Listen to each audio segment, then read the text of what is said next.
of you comes to this moment, thankfully, accompanied and supported by your children. Children are a vital part of the union of your lives.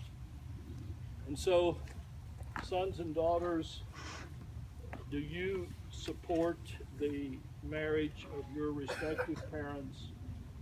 Promise to share your love and support and commitment with them.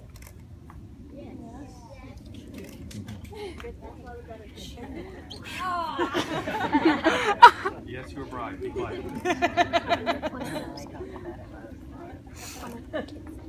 Let's say a prayer together. Thanks be to God for the gifts of life and love. As Leanne and Scott nurture the union of their lives, bless them with a sense of your presence and awareness, both of the joys and the responsibilities of a life shared together in love. As they make their promises to each other, enable them to commit themselves to you as well, the love without whom neither life nor relationship is complete. Amen. Scott, will you repeat after me, and why don't you all face each other and join hands? Scott, do you accept Leanne as your wife and the responsibilities involved in living together? Do you promise to love her, comfort her, honor her, keep her, and provide for her needs as you stand faithfully with her throughout your lives?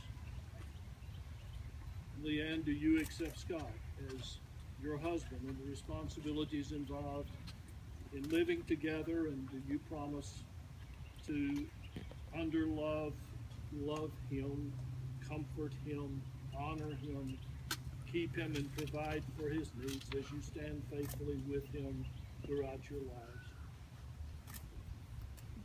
Face me now. Hear, if you will, the nature of a love that is shaped by the nature of God's love for us, and the kind of love that can strengthen the bond of your marriage. Love is patient and kind. It's not jealous or conceited or proud. Love is not ill-mannered or selfish or irritable. Love doesn't keep a record of wrongs. Love's not happy with evil, but is happy with the truth. Love never gives up, and its faith, hope, and patience never fail. Love is eternal. These three remain: faith, hope, and love. But the greatest of these is love. The marriage covenant is essentially a covenant of love. Within a marriage, love is the means of communication and that which is communicated, the source of individual freedom, and the bond of a shared life, the inspiration for promise making and the strength for promise keeping. Now again, face each other with your hands. We'll state now the promises you want to make to each other because of your love for one another. You'll each repeat after me your marriage vows.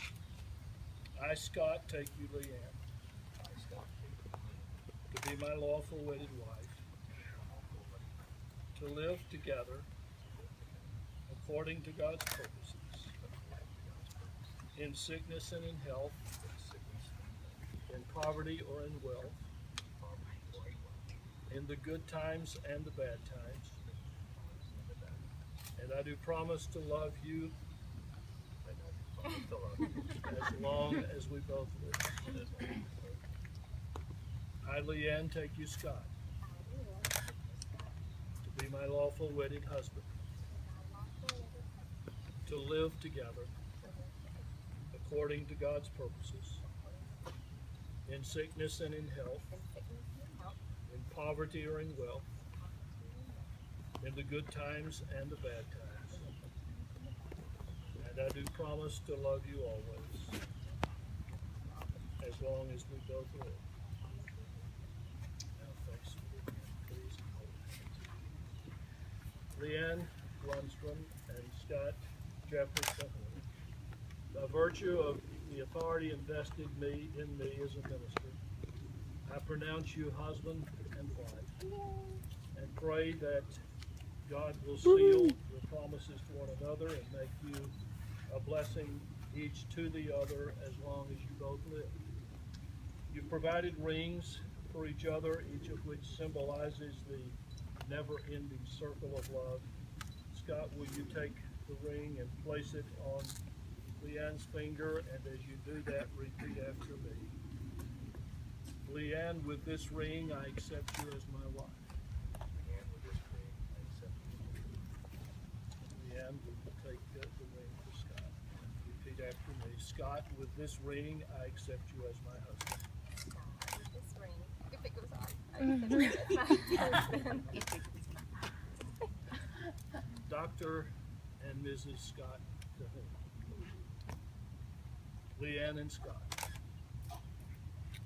remember the love that got you to this place. Remember that love as the kind of love that you need to share with each other as you build a life together. Enjoy your relationship. Share your love as you go into your life together. Go with God's blessings and with ours. Amen.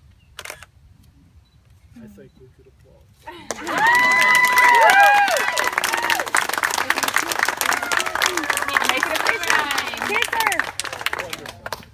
And now we'll celebrate your marriage.